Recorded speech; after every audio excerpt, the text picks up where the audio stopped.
welcome to part 3 of my capsule wardrobe series, how to actually build a capsule wardrobe. I hope you guys have been enjoying this so far. As I've mentioned over and over again, I absolutely love the idea of a capsule wardrobe and I'm so excited about this series.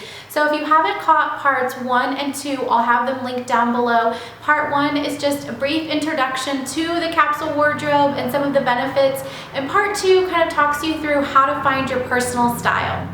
So to build a capsule wardrobe, there are 2 areas. First of all, there's some like written homework stuff that you have to do, and then there's the actual physical action steps of building the wardrobe. So for your foundation written homework steps, you'll need to find your style, which again, I talked about in the second part of this series. So determine what your style is. You'll also have to kind of go through and determine what you actually need. So what will you be using your wardrobe for? What is your lifestyle? Things like that. So take a few minutes to write down what you actually need your clothes for. And then again, also make sure that you think about your job and your lifestyle, what your activities are, and also if you have any trips or special events coming up. So after you've done your written homework, and now comes the fun part, the action steps of actually building your wardrobe. So you'll need to take inventory of what you actually have. Assess the clothing that you have, lay it all out on your bed, look at, does it fit you well? Do you like it? Does it need to be laundered? Does it have a hole in it? Just look at everything. How often have you worn it? Really go through and assess your current wardrobe. Take stock of everything that you have and make piles. For me, I had about 5 piles. One that was absolute loves, things that I definitely wanted to keep. I did have a maybe pile. I had a pile for things that needed to be mended or altered, and then I had a pile of things to throw away, a pile to donate, and then also things that were just kind of more seasonal and didn't need to stay in my closet, like puffer vests and winter coats, things like that. Now, once you have your piles, go through your absolute love pile and try to edit it once again. See if you can curate it and refine it and make it even more polished.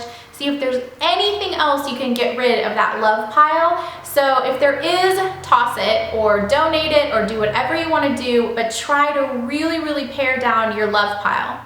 There's a couple of different methods for dealing with your maybe pile. One way is to hang everything in your closet with a hanger that is backwards. This is something that I mentioned in, I believe, video number 2. And then if you wear the item, turn the hanger around. So at the end of 2 weeks or 30 days or whatever, you can look and see if you've actually worn the item, and if you have, you can keep it. If not, toss or donate it. So that's one way. You can hang it up and actually have it in front of your face and see if you reach for it. Now, I like to do the opposite with my maybes. I put everything in one of those plastic storage boxes and I put them away. Now, if during this 2 weeks time or 1 month or whatever, I think about the item and I think, oh my gosh, I wish I had that, or I wish I could wear it today, made a conscious effort to go get it, then that means to me that it is something that I do love and that I should keep. So I bring it out of the maybe pile. So there's 2 different methods to deal with your maybes. I think both can be effective. Find whatever works best for you. So after you've taken inventory and really analyzed what you've had, you can make a clear assessment and see what needs to be added. So make a list of what you want to add to your wardrobe. Remember the number that you set for your capsule wardrobe. So are you going to have 30 pieces? Are you going to have 33? Are you going to have 40? Whatever it is, just see how many items are missing to kind of get you to that number. Now again, remember to be flexible. You don't have to have exactly a set number, but it is good to be pretty specific and to be around that number. I like to give myself a little bit of a leeway between 5 to 10 pieces, so I try to stick to the 60 to 70 item wardrobe that was mentioned in the no-brainer wardrobe, but again, I allow myself some leeway. Don't forget to be realistic about your sizing. I mentioned this in part 2 as well, but really, you guys, you want to dress the body that you have now. Love it. Doesn't mean that you can't want to make it better or work towards something better, a better body, but remember that we're building a capsule wardrobe for this season of your life right now, so embrace it and love it. Now, you'll also want to consider your budget as well. Remember that you might not be able to buy all the pieces that you need all at once. It might take you a couple of different seasons to build a wardrobe that you're happy with, but that's okay. Just keep in mind and be realistic the factors that you're working with, your size and your monetary limits as well. Then comes the fun part. You get to actually go shopping for whatever you need to complete your capsule wardrobe. Now remember, a capsule wardrobe is supposed to serve you for an entire season, ideally. So you want to try to get these pieces before the season actually starts, maybe a couple weeks to a month before. Now, sometimes if you're really, really good and you're on point, you can shop for the season that just ended. You even get things on major sale, but again, you've got to be really focused, not tempted by things that are not going to fit into your capsule wardrobe. You've got to be really, really confident in your abilities to shop and stay on point, but if you can do it, it's a good time to shop when a season just ends. The number one thing I can tell you about building a capsule wardrobe is to be patient with yourself. If you are really picky like me, you're not going to be able to just go out and buy 30 pieces and have a capsule wardrobe and be done with it and come home and be all set. It's gonna take you a while to curate this wardrobe. Think about how the director in an art museum has to curate a show. It takes a while, right, to handpick the pieces that are gonna go well together and that are beautiful and high quality. So think of yourself as the director of an art museum and you are choosing very beautiful pieces to go into your wardrobe. Be patient with yourself and be flexible, and you will find the perfect pieces. Don't think that this capsule wardrobe is just gonna build itself overnight.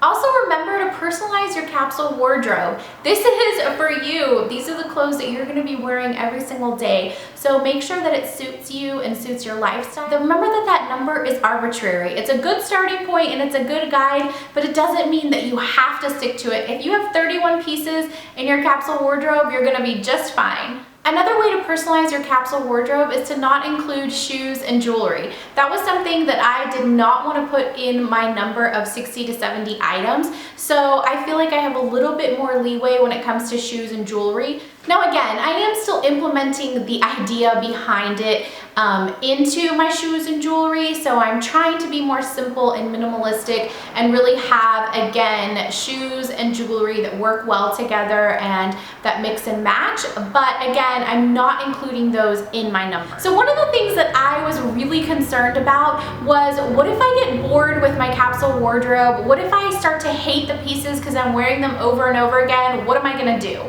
So far, I'm really happy to say that I have not gotten bored because I seriously love every single piece. But again, I think the answer to that is to just be flexible. Give yourself leeway. If you want to add 10 more pieces, that's fine. If you want to go shopping one day, that's okay too. Don't worry so much about you have these like rigid rules that you have to follow. I think that's what made me nervous and what made me think, oh my gosh, I might not be able to do this.